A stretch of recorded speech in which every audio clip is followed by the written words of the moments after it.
사도행전 18장 1절에서 4절 말씀입니다. 그 후에 바울이 아덴을 떠나 고린도에 이르러 아굴라라 하는 본도에서 난 유대인 한 사람을 만나니 글라우디오가 모든 유대인을 명하여 로마에서 떠나라 한 고로 그가 그 아내 브리스길라와 함께 이달리아로부터 새로 온지라. 바울이 그들에게 감해 생업이 같으므로 함께 살며 일을 하니 그 생업은 천막을 만드는 것이더라. 안식일마다 바울이 회당에서 강론하고 유대인과 헬라인을 권면하니라. 아멘. 이번 주는 저희가 예비된 제자의 만남으로 인도하시는 그리스도라고 하는 기도 제목으로 한 주간 성령의 역사와 또 기도 응답 받는 시간 되기를 예수님 이름으로 축복합니다. 오늘 본문의 말씀의 배경은 사도 바울 그리고 브리스길라 아굴라 부부와의 만남인데요. 바울이 아덴에서 복음을 아주 유창하게 전달했습니다. 아주 설교를 잘 했습니다. 그런데 그곳에서 설교를 잘 정리하고 설교를 잘 설명했지만 성령의 역사가 일어나지 않아서 아무런 열매 없이 응답 없이 아덴에서 돌아왔고요. 브리스길라 아굴라 부부는 로마에서 살고 있는데 유대인은 다 로마에서 떠나라 라고 하는 명령을 받았습니다. 살고 있는 모든 터전과 그리고 생업과 그리고 모든 집, 이 모든 사업들을 다 버려두고 그냥 몸만 로마에서 빠져나와야 하는 위기의 상태인 것입니다. 바울도 문제를 만났고 그리고 브리스길라 아굴라 부부도 위기 속에서 이 두 만남이 일어나는 상황입니다. 굉장히 낙심한 상태에서 두 사람이 만나서 어떻게 성령의 역사가 일어났는지에 대한 내용을 하나님께서 말씀을 통해서 확인시켜 주셨습니다. 우리가 살아가다 보면은 내가 원하지도 않고 또 내가 열심히 하려고 했는데 내가 뭔가 사회에 이바지하려고 공헌하려고 열심히 했는데 또 때로는 하나님의 나라를 위해서 최고로 열심히 했는데 열매가 없기도 하고 때로는 배척당하기도 할 때가 있습니다. 그게 성령의 역사가 일어났느냐, 성령의 역사가 일어나지 않았느냐에 대한 차이점이라고 볼 수 있겠습니다.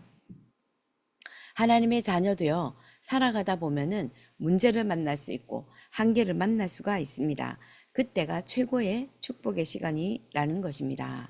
나의 잘못과 상관없이 내게 문제가 들어오고 어려움이 온 것, 이것이 최고의 응답의 시간인 것입니다. 어떻게 우리가 그것이 응답의 시간이고 축복의 시간인가? 오늘 최고의 제자들의 만남이 시작되었습니다. 로마에서 쫓겨났던 브리스길라 부부와 아덴에서 아무런 열매 없이 열심히 했던 잘했던 설교가 대중들에게 성령이 임하지 않았고 성령의 역사가 나타나지 않아서 실망감과 모든 것을 왜 그랬을까라는 죄책감을 가지고 안고 있었던 그 바울과의 만남이었습니다. 낙심되고 한계가 왔고 문제가 왔지만 하나님은 진짜 그 응답을 그 안에 준비해 놓으셨습니다. 우리가 아멘 할 수 있는 믿음을 달라고 기도해야겠죠. 가장 중요한 제자의 응답이 바울에게 그리고 브리스길라 부부에게 시작이 되었습니다. 복음을 누리는 거죠. 영적인 상태이죠. 어떤 응답이 왔습니까? 바울은 내가 사람의 지혜로 이제는 사람을 설득하지 않겠다. 성령의 역사와 하나님의 능력으로 너희의 믿음이 있게 하기를 원한다. 성경에서 기록한 것처럼 사도 바울은 우리가 누리는 복음과 이 복음의 능력만, 오직 그리스도의 십자가의 능력만 전달할 것이다. 내가 가지고 있는 얄팍한 이 지식이 사람들을 살리는 것이 아니고 오직 예수 그리스도, 오직 성령의 능력만이 전달되어지는 것이다 라고 하는 하나님의 성령의 역사가 실질적으로 사도 바울에게 임한 것입니다. 성령 충만한 결과가 사도 바울에게 임한 것입니다. 그것을 깨닫게 되고 누리게 되고 그래서 더더욱 복음을 누리는 사도 바울의 영적 상태인 거죠.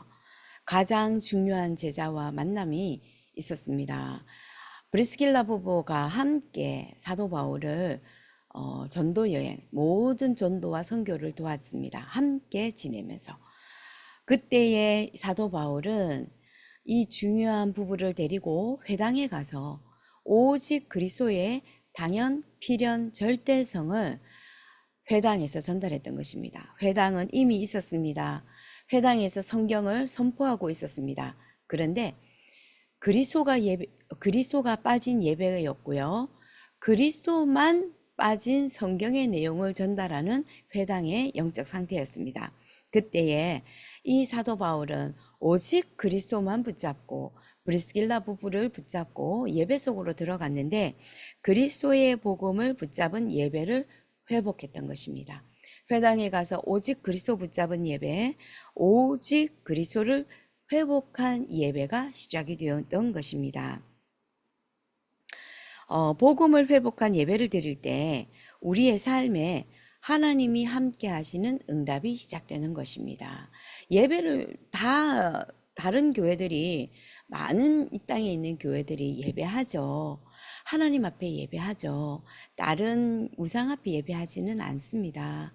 그런데 그리스도를 강조를 많이 하느냐, 오직 그리스도만 강조하느냐, 그리스도를 강조하지 않느냐 하는 차이의 예배인 것입니다. 그러면 어떤 틀린 게 있습니까? 우리의 삶이 성도들의 삶 속에 그 열매가 그대로 나타나게 되는 것입니다. 오직 그리스도만 강조되어진 예배는 하나님의 말씀이 오직 그리스도의 말씀으로 오직 복음으로 우리의 현장에서 그대로 성취되어지는데 오직 그리스도만 성취되어지는 것입니다. 오직 그리스도만 강조된 예배만 성취되는 것입니다. 그러면 성도들의 삶이 달라지게 되는 것입니다. 성도들의 인생이 목표가 하나님과 맞아지게 되는 것입니다. 성경의 정확한 복음과 언약을 전달한다면 반드시 모든 성도들의 삶은 오직 그리스도, 하나님의 나라, 성령 충만, 예수 그리스도의 그 이름만이 선포되는 그 기도, 그것을 통해서 예배를 하게 되는 것이고요. 그렇지 않다면은 다른 잡다한 것을 가지고 인본주의에서 시작하게 되는 것입니다. 그러면 인본주의로 망하게 됩니다. 이렇게 중요한 제자화를 통해서 먼저 그리스도를 회복한 예배를 깨닫게 하시려고 또 복음 누리는 예배를 체험시켜 주시기 위해서 내게 많은 게 있을 때는 나는 그냥 많은 게 응답인 줄 알고 있고요. 모든 게 잘 되고 있을 때는 그냥 잘 되는 게 축복인 줄 압니다. 그런데 우리가 문제를 당하고 한계를 느껴졌을 때는 그것이 아니라 하나님께서 진짜 진짜의 것을 회복시켜 주시기 위해서 복음 회복한 예배를 체험시켜 주시기 위한 것입니다. 왜냐하면 그것이 진짜 축복이고요. 그것이 진짜 응답이기 때문입니다. 우리가 신앙생활 하는 건 육신적으로 잘 먹고 잘 사자, 화이팅, 이게 아니고요. 우리 눈에 보이지 않는 영적인 것이기 때문입니다. 그래서 사도 바울을 통해서 브리스길라 부부와의 만남을 통해서 사도 바울은 무엇을 전달했느냐, 무엇을 강조했느냐, 무엇을 누렸느냐입니다. 왜 복음 회복한 예배가 중요할까요? 오늘 우리가 회복해야 될 그 내용이고요. 이번 한 주간 하나님께서 회복시켜 주시고 싶으신 그 축복입니다. 첫 번째로 가장 중요한 것이죠. 예배는 그리스도의 빛이 임하는 시간입니다. 빛으로 오신 그리스도이기 때문에 그 그리스도께서 나에게 임하게 되면 빛이 회복됩니다. 우리에게 문제가 왜 오나요? 내가 원하지도 않는 멸망 재앙이 왜 오나요? 지금 아틀란타에도 굉장히 총격 사건으로 인해서 또 많은 가정이 희생당하고 평생 또 어려움과 힘든 여정 속에 살아가야 되고요. 또 아틀란타 그 가정까지 가지 않더라 할지라도 내게 와 있는 내가 해결할 수 없는 문제, 내게 와 있는 한계점이 있습니다.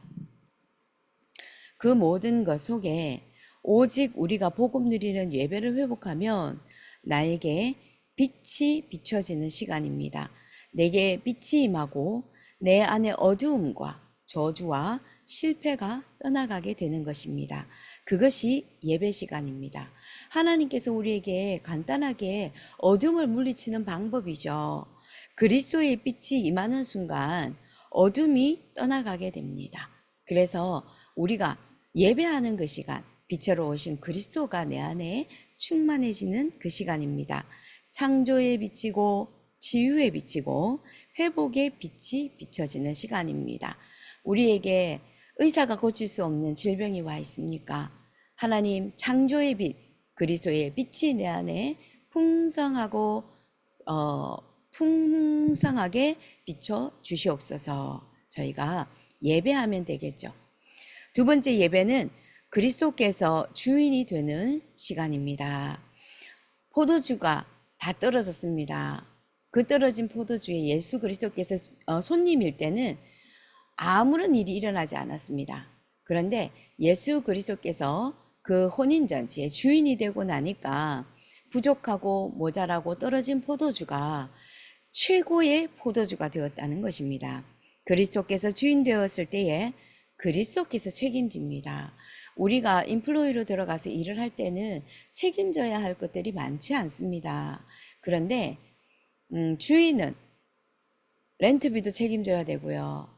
또 모든 것을 책임져야 됩니다. 문제에 대한, 사고에 대한 것도 책임져야 되고 모든 것을 책임져야 되는 자리에 있는 것처럼 내가 내 주인 되어져 있으면은 내 인생의 모든 것을 책임져야 합니다. 그런데 그리스도께서 내 인생의 주인 되어진다면 그리스도께서 책임진다는 것입니다. 그래서 우리는 예배 시간에 정말 그리스도께서 나의 주인 되는 시간 되게 하옵소서. 우리가 이렇게 기도를 해야 되겠죠. 세 번째로 예배는 그리스도의 생명으로 새롭게 다시 태어나는 시간입니다. 그리스도 안에 있는 영원한 생명이 내 안에 가득하게 담겨지는 시간이 되는 것입니다. 그래서 오직 예수는 그리스도, 모든 문제 해결자 끝. 이것이 진짜 능력과 진짜 축복인 것입니다. 복음을 누리는 예배 속에 있는 게 진짜 축복인 것이죠. 그래서 오늘 이 예배가 축복인 것입니다. 복음이 선포되는, 그리스도가 선포되는 예배 속에 있는 게 진짜 응답입니다. 그렇다면 오늘 저와 여러분은 지금 진짜 응답 속에 있는 것이죠. 내가 열심히 해보려고 했던 나의 한계에서 해방되고 그리스도께서 주인 되시는 시간이 되는 것이고, 내 삶에 들어와 있었던 재앙과 멸망에서 우리가 다시 태어나는 것이 우리가 드리는 예배입니다. 축제죠. 완전한 복음을 누리는 시간입니다. 그렇다면 예배는 드리면 드릴수록 그만큼 응답이 내 안에 가득 차 있는 것입니다. 말씀을 마무리하면 복음을 누리는 예배의 현장에 반드시 하나님이 예비된 제자들이 성경에 기록되어 있었습니다. 우리가 나는 잘 몰라요 라고 겸손하게 고백할 수 있겠지만 저희가 모르는 건 당연한 것입니다. 그래서 예배를 통해서 오직 그리스도를 확인하고 또 확인하고 확신하고 또 확신하고 누리고 누리는 것이 예배인 것입니다. 우리가 그래서 그 예배, 강단의 말씀을 통해서 주신 그 예배 메시지를 가지고 기도 제목으로 만들어서 저희가 하나님 앞에 일주일 동안 기도하는 것입니다.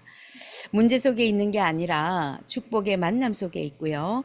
한계 속에 있는 것이 아니라 하나님이 나를 예배로 인도하셨습니다.